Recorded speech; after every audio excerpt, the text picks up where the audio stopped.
एक number Gossaigaon LAC नि आन्दाराव खासियाबारिनि बे बरासारा BCDC हलाव जोंनि मानगोनां गाहाय मन्त्रि नरेन्द्र मोदी आरो जोंनि मानगोनां गिबि मन्त्रि डक्टर हिमन्त बिश्व शर्मानि बिथोन मथे बेवहाय जोङो शक्ति सन्मान बे प्रग्राम खालामदों। बे शक्ति सन्मान प्रग्रामानो जाहैबाय जोङो भारत सरकार आसाम सरकार जे सेल्फ हेल्प ग्रुप BO आरो बिदिनो गुबुन गुबुन महिला आफादफोरनो जेरोखोम थांनाय बोसोरफ्राव जे स्किम होबोदों बे स्किमनि इमप्लिमेन्टेसन सोमोन्दै जों सावरायदों आरो बेवहाय सोर बेसेबां लाब मोनखो सोर बेसेबां लाब मोनदिया बेखौ जोङो एसेसमेन्ट खालामनानै जों नायदों आरो बेवहाय जों दिनै नुनो मोनदों जोंनि गोबां सेल्फ हेल्प ग्रुप बिथांमोननि जे सेक्रेटारि प्रेसिडेन्टफ्रा जे रिपर्ट होदों जे गोबाङानो जोंनि जे मानगोनां गिबि मन्थ्रिनि जे सिन्था जे लाखपति महिला खालामनाय बेखौ बारग'बाय बेखौ बारसिनानै सोरबा सेल्फ हेल्प ग्रुपआ 4 लाख 5 लाख बिसोर लाब खालामनो हादों। दा नंखायनो दिनै जोङो बिथांमोनखौ धन्यबाद होदों आरो जों इनकारेजमेन्ट होदों भबिष्यतआवबो जाहाथे बिथांमोना बे स्किमफोरखौ मोजां इमप्लिमेन्टेसन खालामो आरो लोगोसे फैगोन समाव जे जोंहा इलेक्सन फैगासिनो दङ बे इलेक्सनाव खारन बे स्किमफोर बेखौ जोंनि मानगोनां प्रधान मन्थ्रियानो हरदों गिबि मन्थ्रियानो हरदों। दा बेखौ स्किमखौ मोननाय रोखोमै बिथांमोनाबो फैगोन समाव फैगोन इलेक्सनावबो बिथांमोना नरेन्द्र मोदी बिथांखौनो प्रधान मन्थ्रि लाबोनायाव बिथांमोना सहाय खालामगोन होनना जोंनो खोथा होदों। मोनबेसे गामिनिया जों हिसाब लायाखै बेवहाय 200 जननि बारा बेवहाय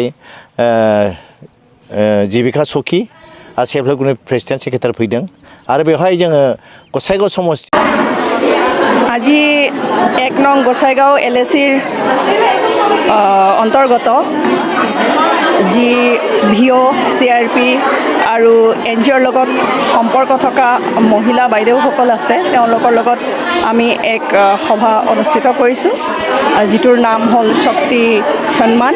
তেওঁলোকক আমি সকলোকে এখন গামোচাৰে আজি সন্মান কৰিছোঁ। এই সভাখন পতাৰ উদ্দেশ্য হ'ল যে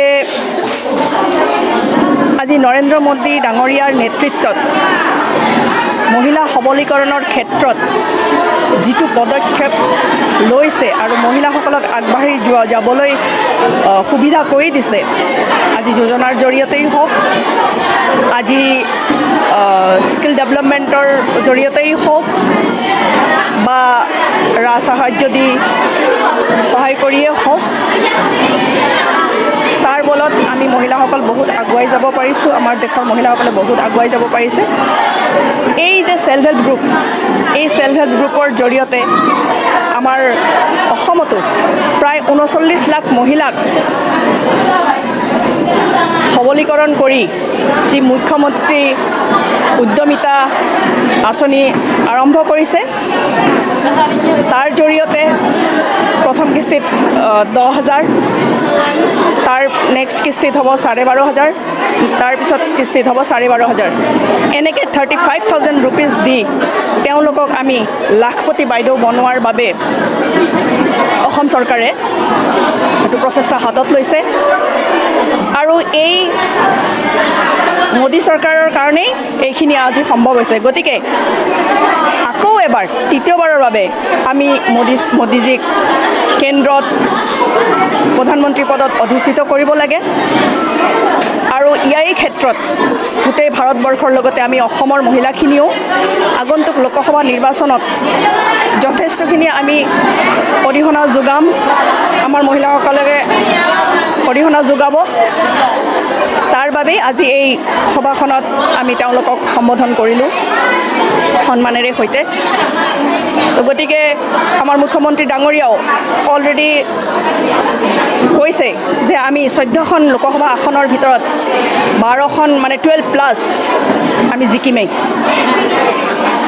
আৰু অন্যান্য ৰাজ্যৰ লগতে অসমৰ এই অৱদানে আগন্তুক মোদী চৰকাৰক 400 পাৰ কৰি দিয়াৰ ক্ষেত্ৰত আমিও সহযোগিতা কৰিম অসমত। সেয়ে আকৌ এবাৰ মোদী চৰকাৰ হ'ব লাগে। এয়াই। দীপাঞ্জলি ৰায়, মই কোকৰাঝাৰ জিলাৰ পৰা অসম ৰাজ্যিক মহিলা মৰ্চা যি উপসভানেত্ৰী পদ আছে তাত অধিষ্ঠিত হৈছোঁ। সভানেত্ৰী হিচাপে মোৰ জিলাখনত মোৰ নিজৰো এক দায়িত্ব আছে। সেয়ে আমাৰ সন্মানীয় জিলা সভানেত্ৰী মইনাৱতী বসুমতাৰী ডাঙৰীয়ানী বাইদেউৰ আমন্ত্ৰণ মৰ্মে আজি এই সভাত ময়ো অংশগ্ৰহণ কৰিছোঁ। হয়, আমি লোকেল যি পাৰ্টিৰে নহওঁ কিয়, কিন্তু সকলোৱে এওঁলোকৰ লগত কথা পাতি আমি এইখিনি গম পাইছোঁ যে এওঁলোক সকলোৱে তৃতীয়বাৰৰ বাবে কেন্দ্ৰত মোদীজীক আকৌ প্ৰধানমন্ত্ৰী হিচাপে বিচাৰিছে। যে আগন্তুক লোকসভা 2024ত মোদীজীক আকৌ এবাৰ প্ৰধানমন্ত্ৰী পদত অধিষ্ঠিত কৰিব পাৰিম। Thank U.